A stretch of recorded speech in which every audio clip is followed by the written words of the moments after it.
चलिए आज हम अपना थोड़ा टॉपिक चालू करने जा रहे हैं जिसका नाम है Wheatstone bridge principle. Wheatstone bridge principle हमारे पास चार्ल्स व्हीटस्टोन ने दिया था 1843 में। इसका मेन पर्पज़ था हमारा लो रेजिस्टेंस निकालना। ये हमारे पास व्हीटस्टोन ब्रिज है तो इसमें हम लो रेजिस्टेंस निकालेंगे कि कहाँ पे है, तो हम लो रेजिस्टेंस निकालेंगे इस पे बीडी पे। तो इसके यूजेस थे कि हम इसमें लो रेजिस्टेंस निकालेंगे। तो इसको व्हीटस्टोन ब्रिज इसलिए कहा गया क्योंकि इसमें हम रजिस्टर लेते हैं PQRS, इसको हम ब्रिज की फॉर्म में रख देते हैं, तो इसलिए इसका नाम ब्रिज भी रखा गया। तो ये हमारे पास है व्हीटस्टोन ब्रिज प्रिंसिपल। ये व्हीटस्टोन ने दिया था और ब्रिज इसी वजह से इसलिए नाम रखा गया। तो चलिए हम चालू करते हैं व्हीटस्टोन ब्रिज प्रिंसिपल। तो व्हीटस्टोन ब्रिज प्रिंसिपल में हम ये हमारे पास एक डायग्राम बना दिया हमने। तो हमने हमारे पास ये एक सेल है और यहाँ पे एक की है जो कि हमारे पास वन वे की है। वन वे की जैसे कि हमारे पास होती है उसमें लगाते हैं हम घरों में घंटी में आगे लगाते हैं हॉर्न के लिए, तो वो ये वन वे की होती है ताकि उसको एक बार दबाते हैं तो उसको जब हाथ जाते हैं तो अपने आप ही ऑफ हो जाती है, तो उसको वन वे की बोलते हैं। तो यहाँ से हम आई करंट फ्लो होगा, आई करंट ए पॉइंट पे जाके यहाँ पे आई करंट एंड हो जाएगा। यहाँ पे आके फिर आई करंट दो पार्ट में डिवाइड हो जाएगा, एक तो I1 और एक हो जाएगा हमारे पास I2 को हम दो टाइप में लिख सकते हैं। I2 को हम लिख सकते हैं I1 माइनस I1 भी लिख सकते हैं I2 को हम, क्योंकि देखिए हमारे पास I जो हमारे पास टोटल था और जो हमारे पास रिड्यूस हुआ करंट है वो I1 है, तो हम टोटल में से रिड्यूस करंट को माइनस करेंगे तो हमारे पास वो I2 आ जाएगा।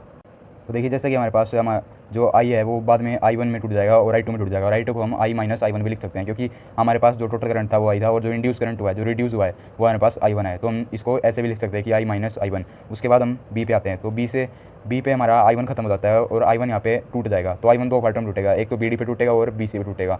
तो BD पे जो टूटेगा उसको हम IG मान लेंगे और जो इस पे टूटेगा उसको हम मानेंगे I माइनस I2, या हम इसको I3 भी मान सकते हैं क्योंकि देखो हमारे पास टोटल तो करंट था I1, उसके बाद जो टूटा है जो रिड्यूस हुआ है वो हमारे पास आएगा I1 माइनस IG, जैसा कि हमने यहाँ पे किया है यहाँ पे I2 के केस में I माइनस I1। उसके बाद देखिए हमारे पास जो करंट की डायरेक्शन है और जो इसकी डायरेक्शन है सेम इस साइड जा रही है, तो हमारे पास जो I2 इस साइड जा रहा है और ये IG भी इसी साइड जा रहा है, तो हम इसको ऐसे भी लिख सकते हैं I2 प्लस IG। I2 को हम लिख सकते हैं I माइनस I1 और I minus I1 plus IG, हम इसको ऐसे भी लिख सकते हैं। उसके बाद देखिए हमारे पास B हमने बता दिया कि जैसे कि I माइनस I1 IG आ जाएगा, जैसे इस केस में हमने किया है। उसके बाद यहाँ पे करंट यहाँ जाएगा C पॉइंट पे और ये करंट इस साइड जाएगा C पॉइंट पे, तो देखिए I माइनस IG और ये है हमारे पास माइनस I1 प्लस IG, तो ये तो इससे कट जाएगा और हमारे पास ये I आ जाएगा, तो ये I यहाँ पे आके नेगेटिव पोल पे जुड़ जाएगा। उसके बाद जो हमारे पास गिवन है हम गिवन चीज़ लिखेंगे जो हमें इस पूरे सर्किट में हमें पता चली है कि हमें इसमें क्या क्या दिया गया है, तो हम इसमें गिवन चीज़ें लिखते हैं। तो चलिए ठीक है, हमारे पास इसमें गिवन चीज़ हमारे पास के जो हमारे पास है ये वन वे की है, जो हमने आपको दिखाया था कि वन वे की एक टैपिंग की होती है जिसको हम एक ही बार मतलब दबाते हैं तो वो अपने आप हाथ हटाते हैं तो ऑफ हो जाती है, तो वन वे की है। और हमारे पास जो जी है वो हमारे पास गैल्वेनोमीटर है। गैल्वेनोमीटर को हम रजिस्टर भी मान सकते हैं क्योंकि जैसा कि हमें पता है कि हर चीज़ की कोई ना कोई रेजिस्टेंस होती है, तो हम इसको एक रजिस्टर भी मान सकते हैं जो कि हमारे पास BD पे है। उसके बाद गैल्वेनोमीटर हमारे पास क्या होता है, गैल्वेनोमीटर का यूज़ होता है करंट को मेजर करना वेरी स्मॉल अमाउंट। गैल्वेनोमीटर का काम वेरी स्मॉल अमाउंट के करंट को मेजर करना होता है, और जो ज़्यादा अमाउंट के करंट को मेजर करता है वो हमारे पास एमीटर होता है। तो उसके बाद हम इसमें लिख देते हैं सर्किट। तो हमारे पास सर्किट क्या दिया हुआ है, हमारे पास सर्किट इसमें दिया हुआ है देखिए A B C D और A। हमारे पास इसमें सर्किट दिया हुआ है A B C D और A, हमारे पास ये सर्किट दिया हुआ है, ये हमारे पास है सर्किट। उसके बाद हम लिखेंगे रजिस्टर। तो हमारे पास जो P रजिस्टर है वो हमारे पास है AB पे, और जो हमारे पास Q रजिस्टर वो हमारे पास है BC पे, और जो हमारे पास S रजिस्टर वो हमारे पास है CD पे, और जो हमारे पास R रजिस्टर है वो हमारे पास है AD पे। तो ये हमने यहाँ पे रजिस्टर लिख लिया है। हम यहाँ पे G भी लिखेंगे क्योंकि हमें पता है कि गैल्वेनोमीटर की भी खुद की एक रजिस्टर होगी, इसलिए हम इसको भी एक रजिस्टर के रूप में मानेंगे, तो हम इसको लिखेंगे कि ये भी एक रजिस्टर ही है। तो ये हमारे पास आ जाएगा BD पे। उसके बाद हम इसमें डेरिवेशन करेंगे, तो डेरिवेशन इसमें हम करते हैं। तो चलिए हम इसमें डेरिवेशन करते हैं। तो इसमें हमें किरचॉफ सेकंड लॉ की यूज़ होगा, किरचॉफ सेकंड लॉ। अगर आपने पढ़ रखा है तो अच्छी बात है, वरना मैं इसमें आपको थोड़ा सा हिंट दे दूंगा और बता भी दूंगा, और नहीं तो मैं एक वीडियो और डाल दूंगा जिस पे किरचॉफ सेकंड लॉ और फर्स्ट लॉ के ऊपर, किरचॉफ के दोनों लॉ के ऊपर मैं एक अलग से वीडियो डाल दूंगा। तो हम इसमें व्हीटस्टोन ब्रिज प्रिंसिपल में हम किरचॉफ लॉ का यूज़ करेंगे। तो सबसे पहले हम किरचॉफ लॉ यूज़ करेंगे। हमारे पास एक सर्किट आया, हम यूज़ करेंगे A B D और A सर्किट पे हम किरचॉफ का सेकंड लॉ यूज़ करेंगे। किरचॉफ सेकंड लॉ का हम यहाँ पे A B D और A सर्किट पे हम इसका यूज़ करेंगे। अब मैंने इसको A B D ना लिख के A B D A लिखा है क्योंकि हमारे पास जो हम इसमें यूज़ करेंगे वो एकदम क्लोज सर्किट होना चाहिए। किरचॉफ सेकंड लॉ एकदम क्लोज सर्किट पे यूज़ होता है। अगर हम यहाँ पे A B D ले लेते तो हमारे पास ये एक ओपन सर्किट रह जाता। हम इसमें लेंगे A B D और A, तो हमारे पास एक क्लोज सर्किट हो गया। तो किरचॉफ सेकंड लॉ में हमारे पास होता क्या है, इसमें जो सम्मिशन होता है उसका EMF हमारे पास मैक्सिमम पोटेंशियल होता है। अगर मैं यहाँ से करंट ना निकालूँ, इसको I को यहाँ से ना निकालूँ, तो जो ये है ये हमारे पास एक EMF के रूप में यूज़ होगा, क्योंकि ये एक EMF है। EMF का मतलब क्या होता है, EMF होता है हमारे पास maximum potential difference. maximum potential when no current is drawn from the circuit. Maximum potential when no current is drawn from circuit. ये हमारे पास EMF होता है, तो जिसमें जो सम्मिशन होता है EMF का, और प्लस में हमारे पास यहाँ होता है सम्मिशन V का। V को हम IR भी लिख सकते हैं, वो हमारे पास हमेशा 0 के इक्वल होता है। तो ये हमारे पास ये सेकंड होता है किरचॉफ का। इसमें कुछ साइन कन्वेंशन भी होते हैं, जैसे कि साइन कन्वेंशन इसमें दो टाइप में होंगे। एक तो हमारे पास साइन कन्वेंशन होगा इसमें EMF का, और एक होगा इसमें करंट का और रेजिस्टेंस का। तो सबसे पहले हम EMF का देखेंगे। EMF में हम देखेंगे कि अगर हम यहाँ से करंट ड्रॉन कर रहे हैं और ये यहाँ आके और नेगेटिव पोल पे अटैच हो रहा है, तो EMF हमेशा नेगेटिव ही आएगा। आप समझे, अगर हम यहाँ पे करंट इसको निकाल रहे हैं और यहाँ आके ये नेगेटिव पोल पे अटैच हो रहा है, तो ये इसका करंट हमेशा नेगेटिव, यानी कि इसमें EMF आएगा वो हमेशा नेगेटिव EMF आएगा if current comes at negative pole. और दूसरा हम इसमें करंट IR देखेंगे। तो IR इसमें हम कैसे देखेंगे, अगर हम मेज़र कर रहे हैं करंट C से, जैसे कि हम इसमें देखेंगे हम A B D A ले रहे हैं, तो यहाँ पे करंट हमारे पास इस डायरेक्शन में जा रहा है और ये नीचे जा रहा है, तो ये तो सेम डायरेक्शन होगी इसकी, ये नीचे ऐसे सेम डायरेक्शन होगी, पर ये अपोजिट डायरेक्शन आएगी। तो इसमें हम IR लेंगे, वो हमेशा नेगेटिव ही लेंगे। देखो हमारे पास R तो ये रेजिस्टेंस RE हो जाएगा और I2 हमारे पास ये करंट हो जाएगा, तो हम इसमें -RI2 लेंगे। तो इसलिए किरचॉफ का सेकंड लॉ यहाँ पे बहुत इंपॉर्टेंट है। तो किरचॉफ का सेकंड लॉ बहुत ही जरूरी है व्हीटस्टोन प्रिंसिपल के लिए, तो हमें किरचॉफ का सेकंड लॉ आना ही आना चाहिए। तो हम अगर IR हमारा जो करंट होगा अपोजिट डायरेक्शन में होगा सभी के, तो हमारे पास यहाँ नेगेटिव आएगा if is in opposite direction.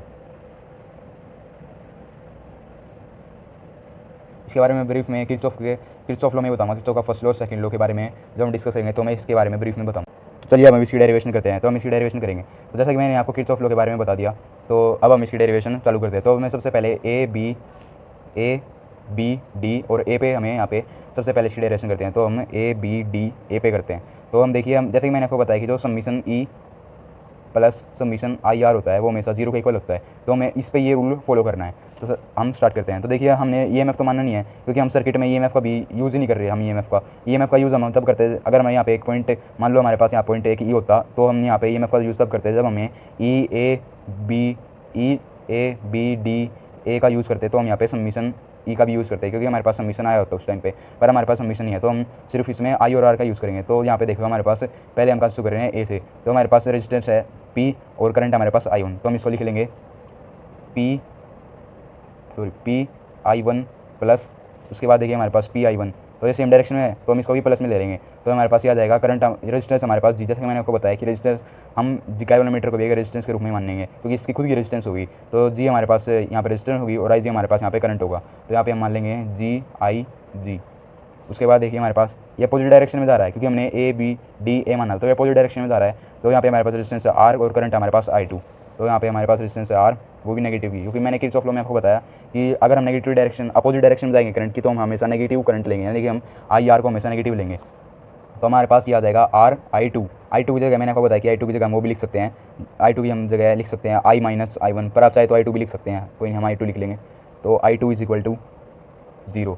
जैसा कि मैंने बताया कि जो इसका जो सम होता है इसका और इसका, वो 0 के इक्वल होता है। तो हमारे पास ये तो गिवन नहीं है, पर हमारे पास ये गिवन है, तो ये सम्मिशन का मतलब होता है टोटल। तो टोटल हमारे पास ये आया, तो इसका जो सम होगा वो हमेशा 0 के इक्वल होगा। तो हमारे पास आ जाती है पहली इक्वेशन, इसको हम पहली इक्वेशन मान लेंगे। उसके बाद हम किरचॉफ का सेकंड लॉ अप्लाई करेंगे B C D और B के ऊपर। तो हम इसको अप्लाई करेंगे B C D B के ऊपर। तो जैसा कि इसमें भी हमारे पास EMF नहीं गिवन है, तो हम इस पे मानेंगे। तो हमारे पास यहाँ करंट यहाँ से फ्लो कर रहा है, क्योंकि हमने B C D B माना है, तो यहाँ से हम फ्लो करेंगे। तो रेजिस्टेंस देखिए हमारे पास है Q और करंट हमारे पास I1 - IV, तो यहाँ पे हमारे पास रेजिस्टेंस है Q और करंट हमारे पास I1 - IV।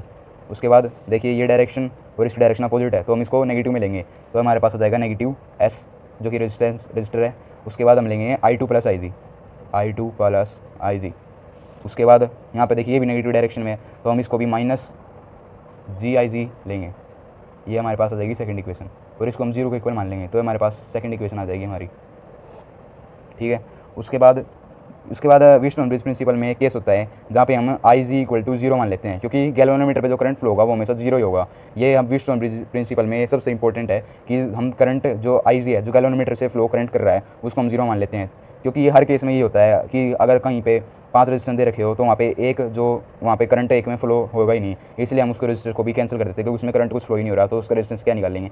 तो यहाँ पे हम आई जी को भी जीरो मान लेते हैं। तो हम फर्स्ट और सेकंड इक्वेशन में आई जी को जीरो रखेंगे। तो पहली इक्वेशन में अगर हम आई जी को जीरो रखेंगे तो हमारे पास आ जाएगा P I one minus R I two equal to zero. तो मैं आर को सेट पहुँचा दूंगा तो हमारे पास इक्वल टू याद आएगा आर आई टू, ये हमारे पास आ जाएगी थर्ड इक्वेशन, जिसको हमने फर्स्ट इक्वेशन से मॉडिफाई किया है आई जी इक्वल टू जीरो को पुट करके। उसके बाद हम सेकंड इक्वेशन में ये पुट करेंगे। तो हम सेकंड इक्वेशन में ये पुट करेंगे तो हमारे पास आ जाएगा क्यू आई वन, और माइनस में जो क्यू आई जी था ये कैंसिल हो जाएगा क्योंकि आई जी जीरो हो जाएगा। उसके बाद हमारे पास क्या आ जाएगा माइनस एस आई टू, और क्योंकि आई जी हमारे पास ये जीरो हो जाएगा और ये तो है ही जीरो हमारे पास, तो इक्वल टू ये हो जाएगा हमारे पास जीरो। इसको मैं सेट पहुँचा दूँगा तो ये आ जाएगा Q I one equal to S I two, ये हमारे पास आ जाएगी फोर्थ इक्वेशन। उसके बाद हम इक्वेशन थर्ड और फोर्थ को डिवाइड करेंगे, dividing equation third to fourth. तो देखिए हम जब इक्वेशन थर्ड को इक्वेशन फोर्थ से डिवाइड करेंगे तो हमारे पास आ जाएगा P I one divided by Q I one equal to R I two divided by S I two. तो देखिए ये तो हमारे पास कट जाएगा, तो हमारे पास जो लास्ट रिजल्ट आएगा वो आएगा हमारे पास P by Q equal to R by S. तो यहाँ पे ये हो जाता है कि यहाँ पे जो व्हीटस्टोन ब्रिज प्रिंसिपल है वो बैलेंस है, यानी कि हमारे पास जो व्हीटस्टोन ब्रिज आया है वो राइट ट्रू हुआ है, जैसे कि जो कि हमारे पास आया है P by Q equal to R by S, ये हमारे पास एकदम राइट ट्रू हुआ है क्योंकि यहाँ पे व्हीटस्टोन ब्रिज प्रिंसिपल है वो बैलेंस हो जाएगा। और ये काम व्हीटस्टोन ब्रिज प्रिंसिपल होता है कि हम यहाँ पे लो रेजिस्टेंस को मेजर करते हैं कि सर्किट में लो रेजिस्टेंस कहाँ है। तो ये व्हीटस्टोन ब्रिज प्रिंसिपल का फ़ायदा है ये निकालने का कि अगर हमारे पास कोई भी 5 रेजिस्टर दे रखे हो, 1 2 3 4 5 दे रखे हो, तो उसमें जो एक है वहाँ पे करंट फ्लो नहीं करेगा और उस रेजिस्टेंस को हम कैंसिल कर लेंगे। तो हम ये कुछ न्यूमेरिकल में अप्लाई करके देखेंगे। तो देखिए हमारे पास एक न्यूमेरिकल है व्हीटस्टोन ब्रिज के ऊपर, बहुत ही आसान सा न्यूमेरिकल है। तो इसमें हमें देखिए यहाँ पे हमें ईएमएफ है वो हमें 10 वोल्ट दिया हुआ है, ईएमएफ हमारे पास 10 वोल्ट है। और जो हमारे पास जो पी रेजिस्टेंस था जो कि हमें पीछे माना था वो हमारे पास 100 है, और हमारे पास 10 है, और एस हमारे पास 5 है, और पी और एस हमारे पास 5 है, और ये हमारे पास जो क्या हुआ है हमारे पास 6 ओम है। कुछ भी मान लिया पी क्यू आर एस कुछ भी मान सकते हैं हम, वो तो रेजिस्टेंस के ऊपर डिपेंड है। तो इसमें देखिए हमारे पास करंट फ्लो होगा, सॉरी मैं ये बोल रहा हूँ, हाँ तो हमारे पास ये करंट फ्लो होगा, तो ये करंट इस डायरेक्शन फ्लो होगा। तो ये आई था इस साइड, जैसे कि मैंने आपको बताया कि ए पे जाते करंट डिवाइड हो जाएगा, तो हम इसको आई वन मान लेंगे और इसको हम आई टू मान लेंगे। और यहाँ पे हमारे पास क्या आ जाएगा, ये तो हमारे पास आई जी था, और यहाँ पे हमारे पास आ जाएगा यह आ जाएगा हमारे पास आई टू प्लस में आई जी, कुछ भी मान सकते हैं, आई टू मान लो या I one I minus I one भी मान सकते हैं। और यहाँ पे हमारे पास आ जाएगा आई वन माइनस आई जी, ये हमारे पास आ जाएगा। तो इसमें हमसे पूछ रखा है कि फाइंड आई जी, तो इसमें हमें आई जी को फाइंड करना है कि इसमें जो करंट फ्लो कर रहा है वो कितना करंट फ्लो कर रहा है। तो हमें इसमें करंट अब की बार मतलब निकालना है। पहले हम कहते थे करंट इसमें हम जीरो मान लेंगे, पर इस बार हमें इसमें करंट ही निकालना है। तो ठीक है हम चालू करते हैं, इसमें हमें करंट निकालना है। तो किरचॉफ सेकंड लॉ, इसमें वही किरचॉफ सेकंड लॉ होगा इसका। तो हम इसका सॉल्यूशन स्टार्ट करते हैं। Solution applying Kirchhoff second law, second law in circuit. तो सबसे पहले हम किस में लेंगे इसको, इसमें सबसे पहले हम ए बी डी और ए में ही लेंगे। तो हम इसमें लेंगे ए बी डी और ए। तो ठीक है इसमें हमें ए बी डी और ए मिलेंगे। तो देखिए हमारे पास वही करंट की डायरेक्शन को देखेंगे हम, ये करंट की डायरेक्शन ही देखेंगे। हाँ तो हम ए बी डी से ए से स्टार्ट करते हैं। तो देखिए 100 और आई वन, तो सबसे लिख लेते हैं हम 100 और आई वन। और फिर देखिए हमारे पास क्या आएगा, यही साइड जा रहे हैं, तो हमारे पास आई वन की हमें इसकी वैल्यू दी गई है हमारे पास गैल्वेनोमीटर की, इसकी कोई रेजिस्टेंस हमें किसी वैल्यू से माना चाहिए गैल्वेनोमीटर, जो इसकी हमारे पास दी गई है 15 ओम। तो 15 ओम इसकी माइनस में प्लस में 15 ओम आई जी, क्योंकि डायरेक्शन सेम है इसकी, देखिए ये डायरेक्शन सेम है इसकी, तो 15 ओम आई जी आ जाएगा। उसके बाद देखिए इसकी डायरेक्शन अपोजिट जा रही है, तो ये क्या है 6 ओम है, और ये करंट डायरेक्ट आई टू है, तो हम नेगेटिव में लेंगे, इसको लेंगे minus 6 I two equal to zero, Kirchhoff second law. तो ये हमारे पास आ गई इक्वेशन नंबर फर्स्ट। उसके बाद हम देखेंगे करंट को इन बी सी डी और बी में। तो हम इसको बी सी डी और बी में देखेंगे। तो देखिए 10 आई वन माइनस आई जी आ जाएगा, और फिर ये अपोजिट डायरेक्शन में जा रहा है तो आ जाएगा 5 ओम आई टू प्लस में आई जी। उसके बाद देखिए अपोजिट डायरेक्शन में जा रहा है तो आ जाएगा हमारे पास 15 माइनस 15 आई जी। तो हम यहाँ पे लिख लेंगे, हमारे पास आ जाएगा 10 I one minus I G minus 5 I two plus I G और minus 15 I G equal to हमारे पास आ जाएगा 0। तो जब हम इसको सोल्व करेंगे इसकी इसके मल्टीप्लाई, फिर इसकी इसके साथ, और 5 की इसके साथ, फिर इसके साथ, और फिर हम जब इसको पूरे को सोल्व करेंगे तो हमारे पास आ जाएगा 10 I one minus 30 I G minus 5 I two equal to 0।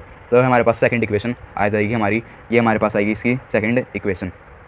उसमें देखिए अभी किरचॉफ सेकंड लॉ किस अप्लाई करेंगे हम ए बी सी ई और ए। जैसे मैंने आपको बताया कि अगर हमारे पास ईएमएफ दे रखा हो तो हम ईएमएफ का भी यूज़ करते हैं। तो हमारे पास ईएमएफ दे रखा है, देखिए हमारे पास है 10 वोल्ट, तो हम इसमें यूज़ करेंगे ए बी सी ई और ए का। तो हम लिख लेते हैं ए बी सी C और E और A का। तो मैं इसमें अप्लाई करता हूँ कि 4 सेकंड में ये भी यहाँ पर आ रहा है, तो 6i2 है, 6i2 और इसी वजह से है क्या होगा प्लस में 5i2 प्लस IG। देखिए यहाँ पे इधर है तो देखिए नेगेटिव पोल अटैच हो रहा है सबसे पहले, नेगेटिव पोल हो रहा है। तो जैसे मैंने बताया है कि अगर EMF नेगेटिव पोल पे जाके अटैच हो रहा है तो वो ऐसे नेगेटिव हो जाएंगे, तो हमारे पास ये 13 वाट और नेगेटिव पोल अटैच रहता है, हमारे पास आ जाएगा -10 और -10 को माइनस कर देंगे इक्वल टू प्लस का 10 आ जाएगा। तो हमारे पास आ जाएगी थर्ड इक्वेशन, ये हमारे पास थर्ड इक्वेशन। देखिए A B C E और A सर्किट में सम है, ये हमारे पास आ जाएगी इसकी थर्ड इक्वेशन। इसी के साथ हमारे पास होगा 65i2 plus 5i equal to 10। ये थर्ड इक्वेशन है, इसको मैंने मॉडिफाई किया, इससे ये थर्ड इक्वेशन है, इसको मैंने पूरा सोल्व करके मॉडिफाई किया है। तो ये हमारे पास आ जाएगा 65i2 प्लस में 5IG प्लस में 10। तो हम फर्स्ट और सेकंड इक्वेशन को सोल्व करेंगे, हम फर्स्ट और सेकंड इक्वेशन को सोल्व करेंगे। ठीक है, सबसे पहले हम फर्स्ट और सेकंड इक्वेशन को सोल्व करेंगे, तो आ जाएगा 100i1 प्लस में 15IG minus 6i2 equal to 0। और ये दूसरी इक्वेशन हमारे पास है 10i1 minus 30IG minus 5i2 equal to 0। देखिए जो एनिमेशन मेथड सीखा है 10th क्लास में, हम इसको एनिमेशन मेथड से सॉल्व करेंगे। एनिमेशन मेथड सॉल्व करने के बाद हम इसको 10 से मल्टीप्लाई करेंगे, इसके चार इक्वेशन को 10 से मल्टीप्लाई किया हमने, तो ये पूरी इक्वेशन 10 से मल्टीप्लाई हो जाएगी। उसके बाद जो हमारे पास इक्वेशन सॉल्व होकर आएगी वो आएगी हमारे पास 315i minus 10i2 equal to 0। यह हमारे पास आ जाएगी फोर्थ इक्वेशन। तो हमारे पास फोर्थ इक्वेशन आ जाएगी। फिर हम सॉल्व करेंगे ऑन सॉल्विंग इक्वेशन थर्ड और इक्वेशन फोर्थ। जब हम इक्वेशन थर्ड और इक्वेशन फोर्थ को सॉल्व करेंगे, इक्वेशन थर्ड और इक्वेशन फोर्थ को, तो जो हमारे पास IG की वैल्यू आ जाएगी वो आ जाएगा हमारे पास 4.87 मिली एम्पियर, यानी कि 10 की पावर 3 एम्पियर। ये हमारे पास IG की वैल्यू आ जाएगी। देखिए कितना अच्छा न्यूमेरिकल था, आसान सा न्यूमेरिकल। तो ऐसे ऐसे न्यूमेरिकल आएंगे विस्डम बेस्ड प्रिंसिपल के ऊपर, हरियाणा बोर्ड में और CBSE बोर्ड में भी। तो ठीक है।